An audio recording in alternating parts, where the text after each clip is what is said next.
नमस्कार विद्यार्थी मित्रांनो आणि आदरणीय पालकांनो, महाराष्ट्र मेडिकल करिअर काउन्सिलिंग या यूट्यूब चॅनलतर्फे मी आपली मार्गदर्शक शमी महाडेश्वर तुम्हा सर्वांचे मनापासून स्वागत करते।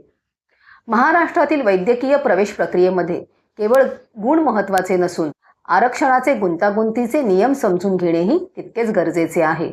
आजच्या या विशेष व्हिडिओमध्ये आपण महाराष्ट्रातील सामाजिक आरक्षणाची टक्केवारी, प्रत्येक समांतर आरक्षणाचे म्हणजेच पॅरेलल रिझर्वेशनचे सखोल विश्लेषण आणि विशेषतः दिव्यांग, संरक्षण दल, सीमा भाग, डोंगराळ भाग व अनाथ आरक्षणाबद्दल सविस्तर माहिती घेणार आहोत। व्हिडिओच्या शेवटी आपण एखाद्या प्रवर्गाचे उदाहरण घेऊन हे गणित सोप्या भाषेत समजून घेऊया। महाराष्ट्रातील सामाजिक आरक्षणाची सखोल आकडेवारी। प्रवेश प्रक्रियेच्या सुरुवातीला सामाजिक आरक्षणानुसार म्हणजे सोशल रिझर्वेशननुसार जागांचे वाटप केले जाते। महाराष्ट्रात अनुसूचित जाती म्हणजे SC प्रवर्गासाठी 13% आणि अनुसूचित जमाती म्हणजे ST प्रवर्गासाठी 7% आरक्षण आहे। विमुक्त जाती म्हणजे VJA साठी 3%, तर भटक्या जमाती म्हणजेच NT B, C आणि D साठी अनुक्रमे 2.5%, 3.5% आणि 2% आरक्षण देण्यात आले आहे। इतर मागासवर्गीय म्हणजेच OBC प्रवर्गासाठी 19% आरक्षण आहे। या व्यतिरिक्त मराठा समाजासाठी म्हणजे SC-BC अंतर्गत 10% आणि आर्थिकदृष्ट्या दुर्बल घटकांसाठी म्हणजेच EWS साठी 10% आरक्षण स्वतंत्रपणे उपलब्ध आहे। उर्वरित 30% जागा खुल्या प्रवर्गातील म्हणजेच ओपन कॅटेगरीतील विद्यार्थ्यांसाठी उपलब्ध असतात। वैद्यकीय प्रवेशाच्या मुख्य प्रवाहामध्ये सामाजिक आरक्षणासोबतच समांतर आरक्षण ही एक अत्यंत महत्त्वाची आणि पूरक व्यवस्था आहे। सामाजिक आरक्षण व्हर्टिकल रिझर्वेशन हे जात किंवा प्रवर्गानुसार विभागलेले असते, मात्र एकाच प्रवर्गातील सर्व विद्यार्थ्यांची परिस्थिती समान नसते। उदाहरणार्थ OBC किंवा खुल्या प्रवर्गातील एक सामान्य विद्यार्थी आणि त्याच प्रवर्गातील एखादा अनाथ मुलगा, माजी सैनिकाचा पाल्य किंवा दिव्यांग विद्यार्थी यांच्या संधीमध्ये मोठी तफावत असते। समांतर आरक्षण हे तफावत भरून काढण्यासाठी आवश्यक आहे। यामुळे प्रत्येक सामाजिक प्रवर्गाच्या अंतर्गतच महिला, संरक्षण दल, डोंगराळ भाग, अनाथ आणि दिव्यांग अशा विशेष गटांसाठी जागा निश्चित केल्या जातात। हे आरक्षण यासाठी अनिवार्य आहे कारण त्यामुळे समाजातील सर्वात वंचित किंवा विशेष परिस्थिती असलेल्या घटकांना त्यांच्याच प्रवर्गातील इतर स्पर्धकांशी स्पर्धा न करता त्यांच्यासाठी राखीव असलेल्या कोट्यातून हक्काची संधी मिळते। थोडक्यात सांगायचे तर केवळ जात किंवा समाजच नाही तर विद्यार्थ्यांची विशेष कौटुंबिक किंवा भौगोलिक पार्श्वभूमी लक्षात घेऊन त्याला डॉक्टर बनण्याची समान संधी उपलब्ध करून देणे हाच समांतर आरक्षणाचा मुख्य उद्देश आहे। आता आपण समांतर आरक्षणातील सर्वात महत्त्वाचे आरक्षण म्हणजेच महिला आरक्षण, वुमेन रिझर्वेशन 30% याची सविस्तर माहिती घेणार आहोत। महाराष्ट्रातील वैद्यकीय प्रवेश प्रक्रियेतील समांतर आरक्षणाचा विचार करता महिला आरक्षण म्हणजेच वुमेन रिझर्वेशन हा सर्वात मोठा आणि अत्यंत महत्त्वाचा विभाग आहे। राज्य शासनाच्या धोरणानुसार प्रत्येक सामाजिक प्रवर्गामध्ये म्हणजेच SC, ST, OBC, VJ, NT, EWS पासून ते खुल्या प्रवर्गापर्यंत एकूण उपलब्ध जागांपैकी 30% जागा त्याच प्रवर्गातील मुलींसाठी राखीव ठेवल्या जातात। हे हॉरिझॉन्टल आरक्षण असल्यामुळे प्रत्येक कॅटेगरीतील 30% वाटा हा केवळ विद्यार्थिनींसाठी सुरक्षित असतो। मात्र जर मुलींची गुणवत्ता जास्त असेल तर त्या उर्वरित 70% जनरल जागांवरही गुणवत्तेनुसार आपला हक्क सांगू शकतात। या आरक्षणाचा लाभ मिळवण्यासाठी महाराष्ट्र अधिवास प्रमाणपत्र डोमेसाईल सर्टिफिकेट असणे ही प्राथमिक अट आहे। महत्त्वाची तांत्रिक बाब म्हणजे 4 मे 2023च्या शासन निर्णयानुसार खुल्या प्रवर्गातील ओपन कॅटेगरीतील मुलींना आता या 30% आरक्षणासाठी नॉन क्रिमिलियर प्रमाणपत्राची कोणतीही आवश्यकता नाही। अनुसूचित जाती आणि जमाती वगळता इतर मागास प्रवर्गातील मुलींना मात्र त्यांच्या प्रवर्गाच्या नियमांनुसार नॉन क्रिमिलियरचे निकष पाळावे लागतात। विद्यार्थ्यांसाठी महत्त्वाची टीप अशी की ऑनलाईन नोंदणी अर्जामध्ये जेंडर रकान्यात फिमेल निवडल्यानंतर हे आरक्षण आपोआप लागू होते. यासाठी कोणत्याही वेगळ्या प्रवर्गाची निवड करण्याची गरज नसते. केवळ आपल्या मूळ प्रवर्गाची कागदपत्रे वैध असणे हे या सुवर्ण संधीचा लाभ घेऊन शासकीय व खासगी महाविद्यालयात प्रवेश निश्चित करण्यासाठी पुरेसे आहे. यानंतर आपण समांतर आरक्षणामध्ये दुसरे महत्त्वाचे आरक्षण म्हणजे दिव्यांग आरक्षण PWD 5% याची सविस्तर माहिती घेणार आहोत. दिव्यांग आरक्षणाअंतर्गत 5% जागा राखीव असतात. यासाठी उमेदवाराकडे किमान 40% किंवा त्यापेक्षा जास्त अपंगत्व असणे अनिवार्य आहे. यासाठी सर्वात आधी उमेदवाराने केंद्र सरकारच्या स्वावलंबन पोर्टलवरून UDID unique disability ID card किंवा जिल्हा शल्य चिकित्सकांकडून सिव्हिल सर्जनकडून अपंगत्व प्रमाणपत्र मिळवणे आवश्यक असते. परंतु नीट UG प्रवेशासाठी केवळ हे प्रमाणपत्र पुरेसे नसते. परीक्षेचा निकाल लागल्यानंतर नॅशनल मेडिकल कमिशनने म्हणजेच NMCने ठरवून दिलेल्या अधिकृत केंद्राकडून तपासणी करून घेणे बंधनकारक असते. महाराष्ट्रातील विद्यार्थ्यांसाठी sir JJ group of hospital Mumbai हे मुख्य केंद्र आहे. या केंद्रावरून ऑनलाईन मिळालेले डिसेबिलिटी सर्टिफिकेट ज्यावर QR कोड असतो तेच प्रवेशासाठी ग्राह्य धरले जाते. रक्ताशी संबंधित किंवा मज्जासंस्थेशी संबंधित आजार असल्यास जुने रिपोर्ट किंवा उपचारांची कागदपत्रे तपासण्याच्या वेळी सोबत ठेवणे गरजेचे असते. यानंतर आपण समांतर आरक्षणामधील तिसरे महत्त्वाचे आरक्षण म्हणजे डोंगराळ भाग आरक्षण हिली एरिया 3% याची सविस्तर माहिती घेणार आहोत. महाराष्ट्रातील वैद्यकीय प्रवेश प्रक्रियेत दुर्गम आणि डोंगराळ भागातील विद्यार्थ्यांसाठी डोंगराळ भाग आरक्षण किंवा हिल एरिया रिझर्वेशन ही एक अत्यंत महत्त्वपूर्ण तरतूद आहे, ज्या अंतर्गत शासकीय वैद्यकीय महाविद्यालयांमधील एकूण जागांपैकी 30% जागा समांतर आरक्षणाद्वारे राखीव ठेवल्या जातात. या विशेष आरक्षणाचा लाभ मिळवण्यासाठी राज्य शासनाने अत्यंत कडक निकष निश्चित केले आहेत.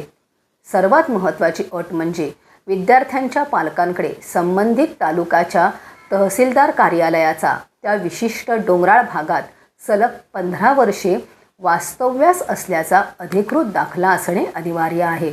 केवळ वास्तव्याचा पुरावा असून चालत नाही, तर विद्यार्थ्याने स्वतःचे 10वी आणि 12वीचे शिक्षण देखील त्याच डोंगराळ क्षेत्रातील किंवा त्या तालुक्याच्या कार्यक्षेत्रातील मान्यताप्राप्त शाळेतून पूर्ण केलेले असावे. हे लक्षात ठेवा, ही सवलत केवळ शासकीय आणि महानगरपालिका महाविद्यालयांसाठीच लागू असून खाजगी वैद्यकीय संस्थांमध्ये याचा लाभ घेता येत नाही.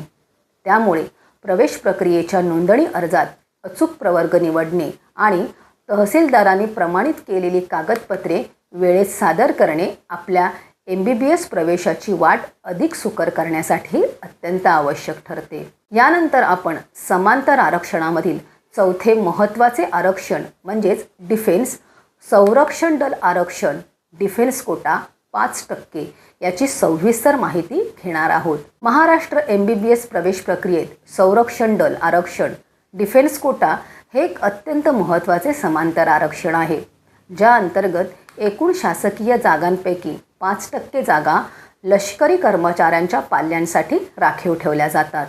या आरक्षणाचे मुख्यत्वे 3 श्रेणींमध्ये वर्गीकरण केले जाते. पहिली श्रेणी म्हणजे डिफेन्स 1, जी महाराष्ट्राचे अधिवास असलेल्या माजी सैनिकांच्या पाल्यांसाठी आहे. दुसरी श्रेणी डिफेन्स 2, जी महाराष्ट्राचे रहिवासी असून सध्या कर्तव्य बजावत असलेल्या सैनिकांच्या पाल्यांसाठी लागू होते. या दोन्ही प्रवर्गासाठी विद्यार्थ्यांसोबतच पालकांकडेही महाराष्ट्राचा अधिवास दाखला म्हणजे डोमेसाईल असणे अनिवार्य आहे. तिसरी श्रेणी डिफेन्स 3 ही अशा पाल्यांसाठी आहे ज्यांचे पालक मूळचे महाराष्ट्राचे नाहीत, परंतु सध्या त्यांची नियुक्ती महाराष्ट्रात झाली आहे. या आरक्षणाचा लाभ घेण्यासाठी केवळ लष्करी कागदपत्रे पुरेशी नसून CET सेलच्या नियमानुसार जिल्हा सैनिक कल्याण कार्यालयाकडून प्रमाणित केलेला प्रोफॉर्मा C, D किंवा E आणि पालकांचे अधिकृत सेवा प्रमाणपत्र सर्व्हिस सर्टिफिकेट सादर करणे बंधनकारक असते. एक महत्त्वाची बाब म्हणजे हे आरक्षण केवळ शासकीय आणि महापालिका वैद्यकीय महाविद्यालयांसाठीच लागू असून खाजगी महाविद्यालयांमध्ये याचा लाभ मिळत नाही. त्यामुळे अर्ज भरताना आपली श्रेणी अचूक निवडणे आणि विहित नमुन्यातील कागदपत्रे तयार ठेवणे प्रवेशासाठी अत्यंत निर्णायक ठरते. यानंतर आपण समांतर आरक्षणामधील 5वे महत्त्वाचे आरक्षण म्हणजे महाराष्ट्र कर्नाटक बॉर्डर MKB महाराष्ट्र कर्नाटक सीमा भाग आरक्षण याची माहिती घेणार आहोत. महाराष्ट्र कर्नाटक सीमा भाग आरक्षण MKB साधारण 1%. वैद्यकीय प्रवेश प्रक्रियेत महाराष्ट्र आणि कर्नाटक सीमा भागातील मराठी भाषिक विद्यार्थ्यांच्या हक्काचे संरक्षण करण्यासाठी MKB हे विशेष आरक्षण लागू करण्यात आले आहे. हे आरक्षण प्रामुख्याने सीमा भागातील वादग्रस्त 865 गावांमध्ये राहणाऱ्या विद्यार्थ्यांसाठी मर्यादित आहे. या सवलतीचा लाभ घेण्यासाठी काही अत्यंत तांत्रिक आणि अनिवार्य अटींची पूर्तता होणे आवश्यक असते. पहिली महत्त्वाची अट अशी की विद्यार्थ्यांचे आईवडील हे त्या घोषित सीमा भागातील कायमस्वरूपी रहिवासी असावेत आणि त्यांच्याकडे सक्षम प्राधिकाऱ्याने दिलेले अधिवास प्रमाणपत्र डोमेसाईल सर्टिफिकेट असणे बंधनकारक आहे. सर्वात महत्त्वाची अट शैक्षणिक पात्रतेची आहे.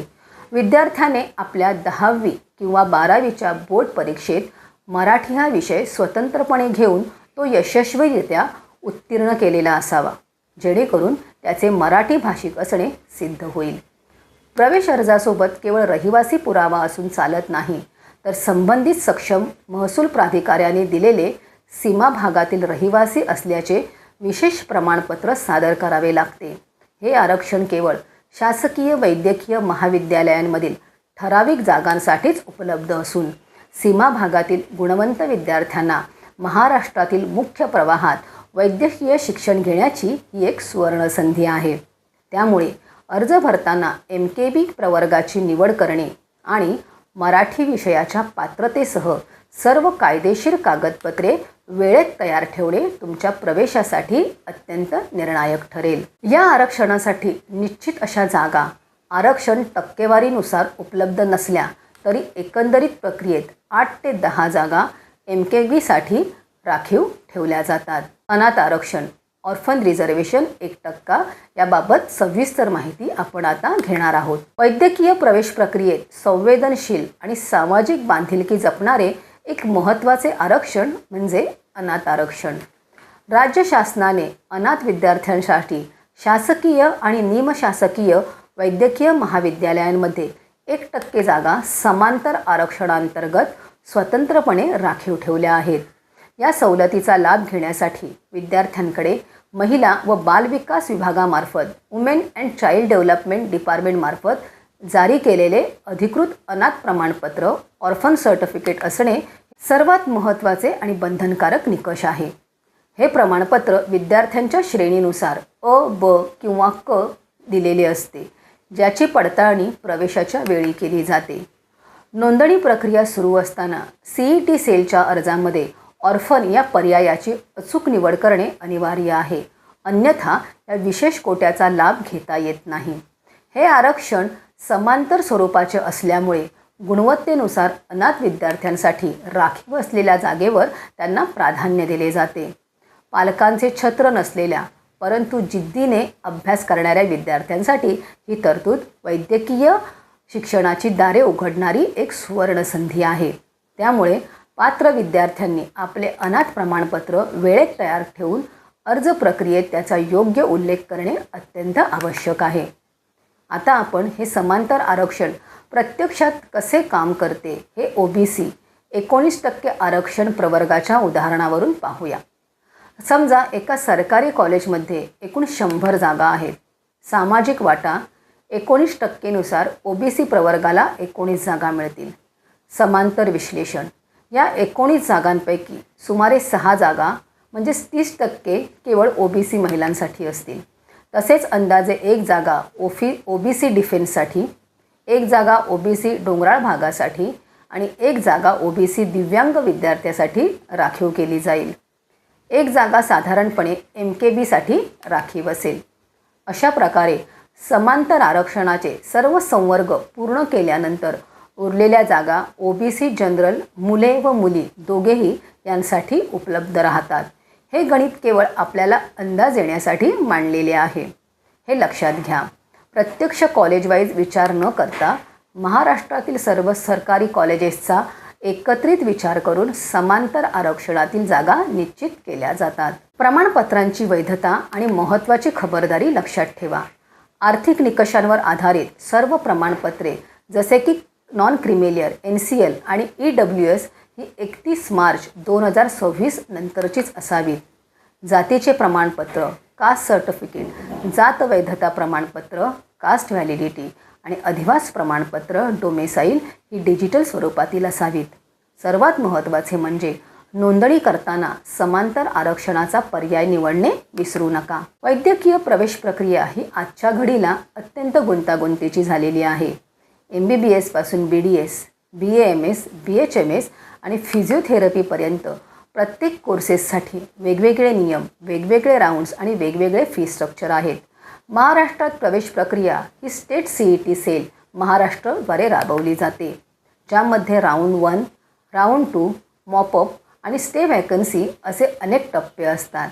या संदर्भात आपणास अधिक माहिती हवी असल्यास आमच्या AIQ 15% वर्सेस स्टेट 85% हा व्हिडिओ पाहायला विसरू नका. गव्हर्नमेंट कॉलेजेसची फी साधारण 1 लाख ते 1.5 लाख प्रतिवर्ष असते. प्रायव्हेट कॉलेजेसची फी 7 लाख ते 25 लाख प्रतिवर्षपर्यंत असू शकते. या संदर्भात Maharashtra medical career counselling MMCC Virar या चॅनेलवर जाऊन व्ह्यू चॅनेल या टॅबवर क्लिक करून government medical colleges, private medical colleges आणि महाराष्ट्रातील BDS कॉलेजेस या संदर्भात सविस्तर माहिती देणारे माहितीपूर्ण व्हिडिओ पहा. त्याशिवाय प्रत्येक कॉलेजचे वेगळे बॉन्ड नियम, हिडन खर्च, कॅटेगरी व कोटा नियम यामुळे अनेक विद्यार्थी आणि पालक चुकीचे निर्णय घेतात आणि लाखोंचे नुकसान होऊ शकते. इथेच काउन्सिलिंग गरजेचे आहे. योग्य कॉलेज निवड, कमी फीमध्ये प्रवेश मिळवणे, सुरक्षित सीट कन्फर्म करणे, पुढील राऊंडमध्ये योग्य upgrade strategy. Maharashtra medical career counselling MMCC या सर्व गुंतागुंतीच्या प्रक्रियेत विद्यार्थी आणि पालकांना योग्य मार्गदर्शन करण्यास वचनबद्ध आहे. तुम्हाला पूर्ण मार्गदर्शन हवे असल्यास व्हॉट्सअप करा पेड काउन्सिलिंग.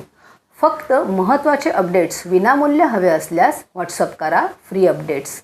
लक्षात ठेवा, पेड काउन्सिलिंग घेणाऱ्या विद्यार्थ्यांना संपूर्ण प्रवेश प्रक्रियेत शेवटपर्यंत अथवा कॉलेजचे अलॉटमेंट लेटर येईपर्यंत आणि कॉलेजमध्ये प्रवेश घेईपर्यंत पूर्ण मार्गदर्शन केले जाते. अपूर्ण किंवा चुकीच्या माहितीमुळे तुमचे करिअर धोक्यात येऊ शकते. योग्य मार्गदर्शन घ्या आणि योग्य निर्णय घ्या. अधिक माहितीसाठी महाराष्ट्र मेडिकल करिअर काउन्सिलिंग चॅनेलला सबस्क्राईब करा. धन्यवाद.